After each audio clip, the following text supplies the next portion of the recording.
Welcome back. You're watching The Market here on ET Now, and let me bring on board Aditya Agarwala, Head of Research and Investments at Invest for EDU. Aditya, good morning. Good having you. Neeraj Dewan also joining us. Good morning, Neeraj. Great having you here. Aditya, let me come to you. What can we expect in terms of the markets today? It's expiry day. It's a critical day. Global support not available. What are you penciling in terms of the move on the Nifty as well as the Nifty Bank, which is at record highs? Give us a sense. Morning, Harsh. Thanks for having the show. There's no doubt that there is bullish momentum in the markets, both on the Nifty and the Bank Nifty. If we talk about 26,100 to about 150 is acting as a minor hurdle on the upside. And my sense is markets will take some time before it actually breaks out of that hurdle of 26,100. While the undertone will remain positive, you could enter into a minor consolidation phase between this 26,100, 150 on the upside and 25,900 on the downside. GIFT Nifty suggesting a soft opening for our markets, but I don't see too much of a correction for our markets going ahead. For the day, I think 26,000 to about 25,900 should act as a major support zone, 25,900 being a key support area. And maybe towards the later half of the trading session, you could actually see a surprise move all the way to 26,100. Talking of Bank Nifty, I think Bank Nifty is definitely poised to cross that 59,000 mark on the upside. And maybe by the end of this month, you could be closer to about 60,000 on the upside. So Bank Nifty is definitely looking more bullish, more aggressive as far as targets are concerned. While Nifty for now is consolidating, but my sense is eventually it will break out of that hurdle and hit the 29,000 mark in next 2 to 3 months. Neeraj, done with the earnings. Hi, morning, firstly. What's the takeaway? Any positions that you may have added or any recommendations of a buy? Yeah, good morning. Yeah, definitely the earnings this time are better than what, there was low expectation, and they were better than what we've seen in the last couple of quarters. You're seeing some earning uptick, so that I think should become better in the second half because Q3 and Q4 are normally the best quarters. So based on that, I am looking more at, capital good, infrastructure, engineering companies, where a lot of bookings happen in Q3, Q4, executions pick up. So I'm looking at that space to basically add positions. Okay. Neeraj, what do you make of, I'm not sure if you talk about specific stocks, but what do you make of some of the order wins that are coming through? DCX Systems, for example, within the defense basket, winning an international order. And now that itself is a positive. The fact that it's an international order because it's better margins, also competitiveness versus global. India defense companies, how do you see those in light of everything that's playing out? The Indian defense companies since last after April, May, you saw a good rally happening, and that got exaggerated with the April, May, June that quarter. So I think that that rally made a lot of the stocks run ahead of valuations. Then you saw some consolidation also. So one has to understand the defense space is a long-term invest. It's for long-term investors, not for investors looking at 6 months, 1 year kind of return. So if one is ready to stay invested for 2, 3 years, this is one sector one should seriously allocate some money. But then stay with the larger companies, the ones which have a good execution. They have been there for some time. So I think 2 to 3 years perspective, I think even now there is value in defense sector.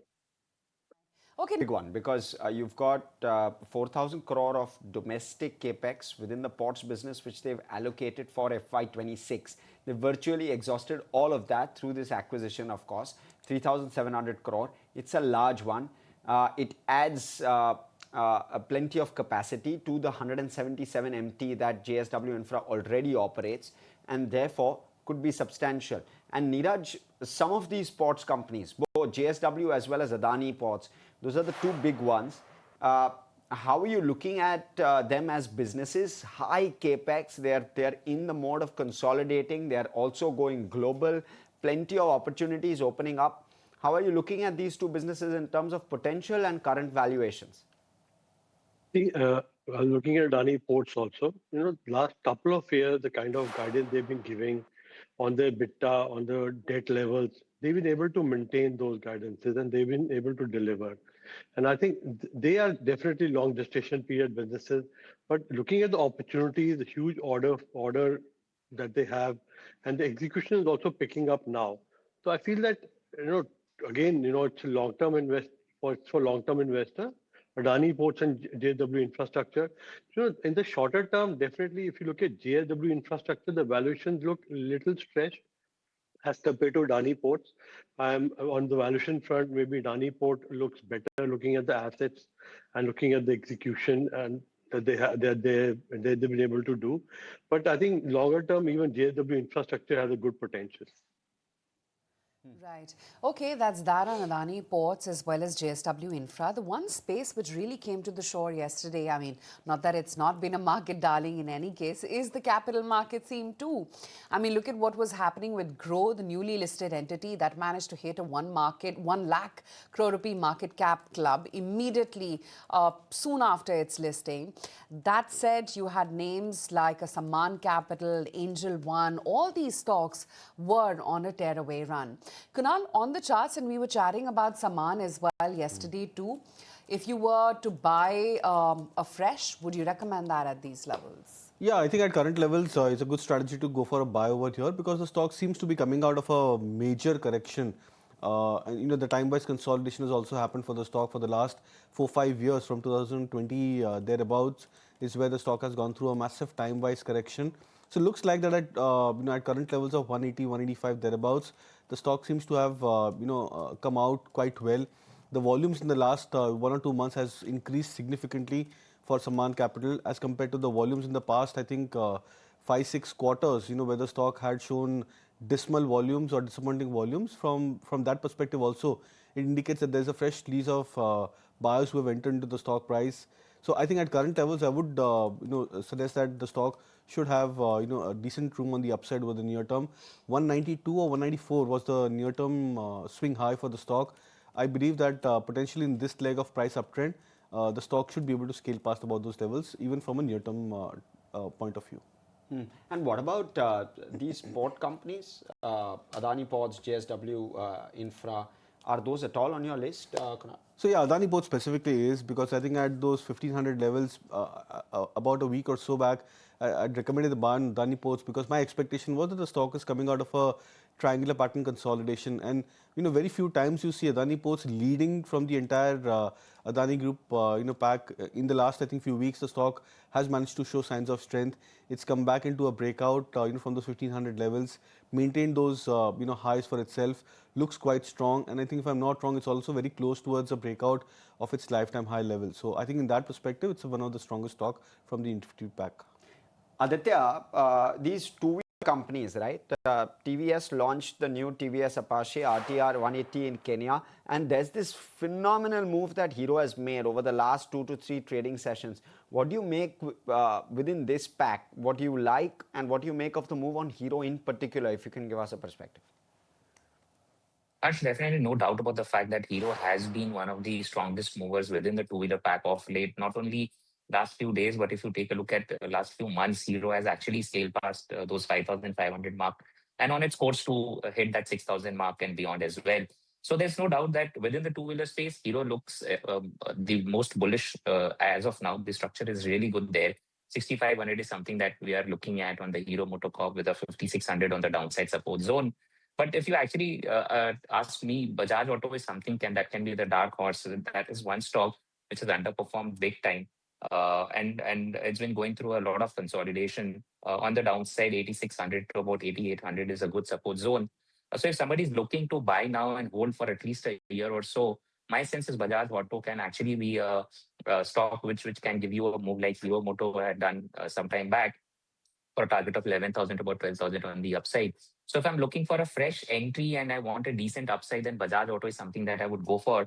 If I'm looking for a short-term trade, then definitely Hero Moto is something that I will stick to and look for a target of 6,500 on the upside. Right, okay, that's the other one, of course, was Grow. That was the headline maker yesterday, the newly listed entity. The market cap has already crossed now 1 lakh crore rupees. It's interesting that it's more than all the market cap infra companies combined, which is NSD and CDSL put together. So Grow has managed to beat those in a combined fashion. Not just that, even if you look at the peer valuations, Grow is actually surpassing now the 5-year averages of its peers like Motilal, 361, Nuvama, Angel One, etc. Neeraj, what is it that you're liking right now at the current levels and valuations within the capital markets theme? And would you say Grow is a good buy at these prices? Yeah, I think in the capital goods segment, if you look at companies like a CAMS or a K Fintech, or even a CDSL, NSDL, I think they look better because they have the kind of infrastructure. So if there is going to be growth in the capital market segment, they will definitely benefit. And the valuations are not stretched for these companies. So Grow, after the recent run up, even at the issue price of 100 rupees around, it was looking fairly too little expensive. And now after a 70% run up, now it's really confusing for a lot of the investors who invest in new issues. They were thinking that now, valuations are stretched, let's not invest too much at these levels. But after the kind of return they've got in Grow, they'll again be, you know, taken in towards investing into some of these expensive IPOs. So I would leave Grow for the timing. I would not really recommend. I think if the stock is performing like this and giving you some more returns from these levels, I think better to book profits after this kind of a run-up. The other one is PNB Housing Finance. They've got a rating upgrade, and this could well be a positive fillip to the stock. Of course, leadership change awaited. Neeraj, does this one interest you at all? Positive on the housing space market, looking Yeah. at the interest rate scenario, and now there's some uptick which is visible in the housing market also, and liquidity is also there's enough liquidity into the system. So I like Canfin Homes and PNB Housing in that order. So I'm positive on these stocks. I think going ahead the last this 2-3 months towards December and February, March, you get good demand for housing finance, and there's a lot of deals happen in this quarter. PNB Housing, Kunal, do you have a view? So short-term chart-wise, yeah, I think at 900 plus levels, the stock seems to be forming a pattern of higher highs and higher lows. I think the recent low for the stock was around 840 levels. That was hit in the month of October mid. The most recent one was just about a week out back when the stock made a low closer to 890 levels. So I think in that sense, the stock has been making a pattern of higher lows. The recent resistance for the stock is around 950 mark. So we need to see a confirmation of a breakout above 950 levels for this trend to sustain for PNB Housing. Okay, there's that on PNB Housing.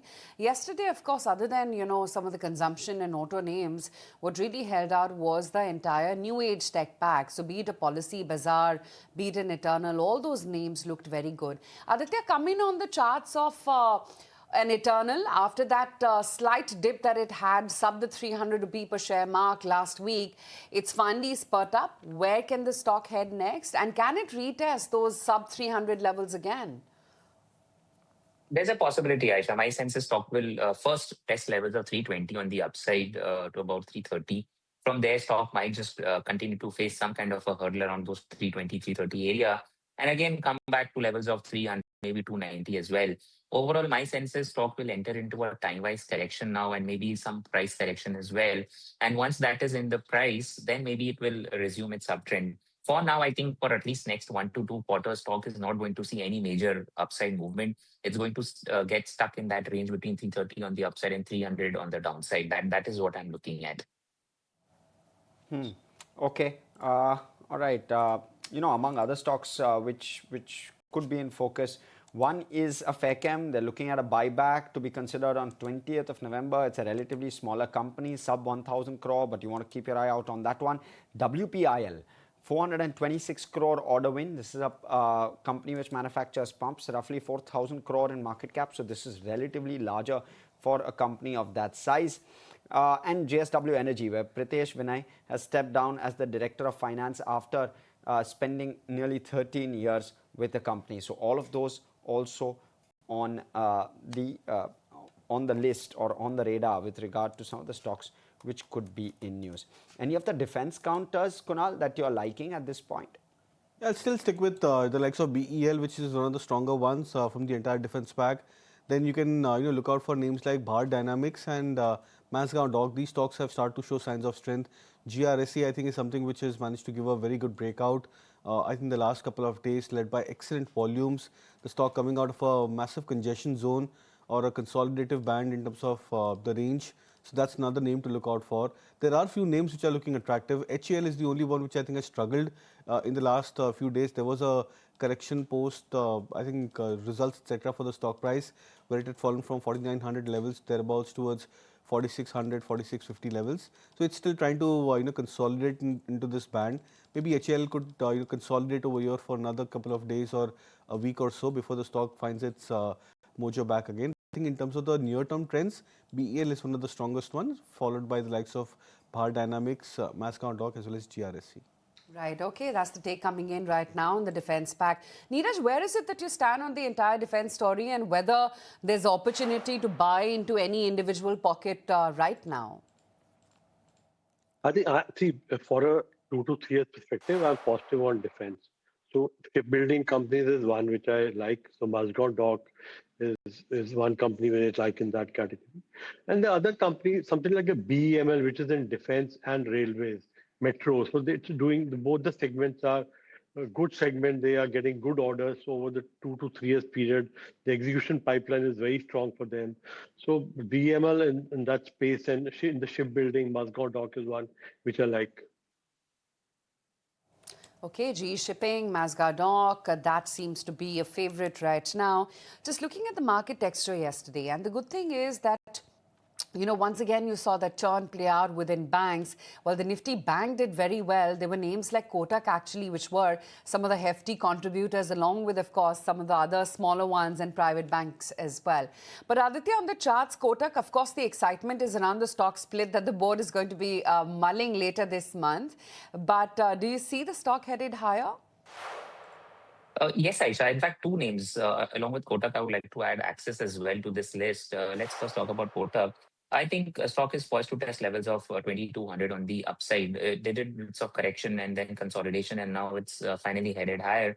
Good support at key moving averages. So 2060 is a good support area for the stock. With that as the stop loss, I would not shy away from taking a long position for a target of 2,200 to about 2,240. And if somebody is actually looking at the stronger names, Axis Bank continues to be very strong on the charts. And my sense is a matter of time before stock actually tests 1320 on the upside, which was its previous peak. So both Kotak and Axis are looking strong and can be bought within the private sector space.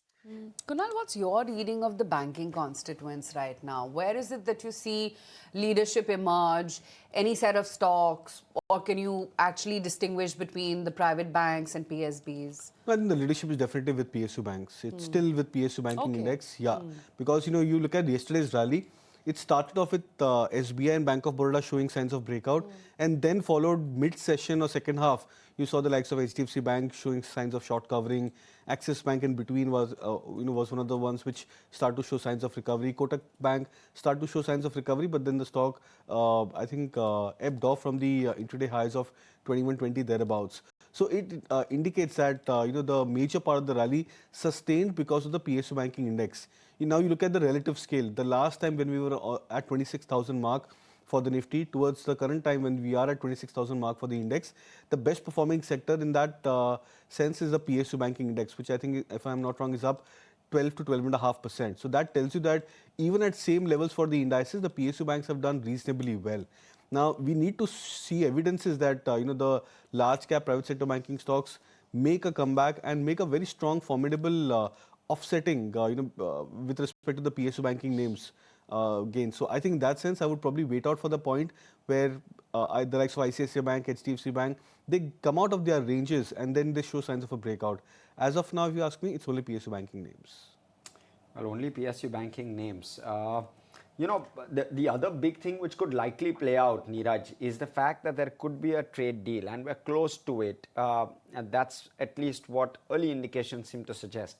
How would you play this and how much of this has already been built in? I can see Aditya smiling, but how much of this has already been built into stock prices? Aditya, I'll come to you next, but Neeraj, first you. How best do you play this? And the best time to play this was when the stocks really corrected, when first time the 50% tariff was announced. I'll name a couple of stocks which I was tracking and which we were able to add at this time, like Gokuldas Exports. Well, at 700 rupees or below when the thing happened, and now it's at almost 900. Avanti Feeds corrected a lot. It's again, so Avanti Feeds is one space. That's into a space where there are other markets also opening for them. So that stock also jumped up. Garware High Tech Films is one stock which I was tracking, and it had moved below 3,000 and now it's almost close to 4,000. So these stocks have moved up also. They will definitely be, basically there will be a move once the trade deal is announced. But I think most of the stocks which had reacted, the good companies, have already bounced back also. Then the textile space, there'll be the second category of companies which may not bounce back to that extent. So I think they will start contributing once the trade is announced. So specific sectors will definitely have some sort of up move. But I think most of the good companies have really already bounced out from the bottom that they saw when 50% tariffs was announced. Right. Okay, Neeraj, great to have you on the show. We'll let you go on that note. Thank you. Thanks as always for your time. Let's just revisit some of the first trades and where they're settling in at before we get to the newsmakers of the day. And we've started off quiet right now, circling around the 2600 mark. It's good to see that, amidst all the global weakness, we've managed to put up a show of resilience. And this is not the first time today, but even last week, when you did have a wobbly set of global handover, we managed to put on a completely different show. So 2665 is where we're currently at, 26,065 for the Nifty. Just want to quickly mark what the likes of Paytm may be up to, because, it seems that Elevation is looking to sell that 2% stake via 1640 odd crore rupees of a block, which is going to be at a 4% discount. So look out for what 197 does in trade. That's 1334 in trade right now. And there's going to be a block deal on Emphasis as well, wherein Blackstone is looking to sell a sizable 9.5% stake via a 4626 crore rupee block deal. So that's going to be pretty sizable as well. Other than that, in the positive news makers, there's AstraZeneca. They've signed a partnership with Sun Pharma, TVS Motors, Apache RTR 180 in Kenya. That's what they've launched. Of course, there are a couple of order wins for the likes of a DCX as well. JSW Infra, they're looking to acquire a 51% stake in Oman's Doha port for a price consideration of around $419 million. Look out for what that stock as well does. And then, of course, HCL Technologies, which has launched a physical AI innovation lab in collaboration with NVIDIA. Look out for what that stock as well is going to be doing. And EU has finally cleared the Iveco Tata Motors joint venture deal. So Tata Motors is the other stock that we're going to be monitoring pretty closely as well in trade. Today, of course, I don't see any big movers, but let's see whether we see a continuation of the trend from yesterday. Do you actually see banks hold out and support the market? And do you actually see auto maintain its leadership or not? Aditya, what is your own sense on autos as a pack on one hand, of course, and X of two-wheelers, which you just talked about, and your strategy on the Nifty Bank? So Aisha, let's talk about four-wheelers first. My sense is they're going to continue to do well. OEMs and auto ancillaries both are looking good, especially auto ancillaries are looking good. But as far as OEMs are concerned, my sense is Mahindra is something which, after a decent bit of a consolidation, looks to resume its uptrend and can be looked at for a long trade at current levels for a target of 3,900 on the upside. And Hyundai is something which also entered into a consolidation phase. And now, after this consolidation, looks like the risk to reward is in favor of going long in Hyundai as well. So, with a stop loss at 2,300 on the downside, my sense is this is also one stock which can be bought for a long trade. As far as banking index is concerned, my sense is it will continue to inch higher. Like I mentioned, 60,000 is something which is very much on the cards, and maybe by the end of this month, we could be nearing those levels. And then the second leg of the rally could be led by the private sector large cap banks, because PSUs were the one which started and led the rally, still looking very strong. But my sense is private sector banks will make a comeback and will start chipping in towards the later end of the trading month. Okay, and now Aditya, since the buoyant end of the market continues to be mid-caps, any mid-cap ideas you may have for our viewers? Yes, I've got a couple of buy recommendations. The mid-cap idea is Hutco, actually. This is one stock which has done extremely well over a period of time and continues to make high highs, higher lows. Yesterday, a strong move is seen in the stock. So at current levels, I would be a buyer in the stock for a target of 260 on the upside with a stop loss at 228 on the downside. And the second stock is Siemens, which also looks very strong. The entire capital goods space is looking very strong. So Siemens is also a buy for me. Yesterday, we saw good volume-backed action in the stock. So for a target of 3,400 on the upside and a stop loss of 3,150 on the downside.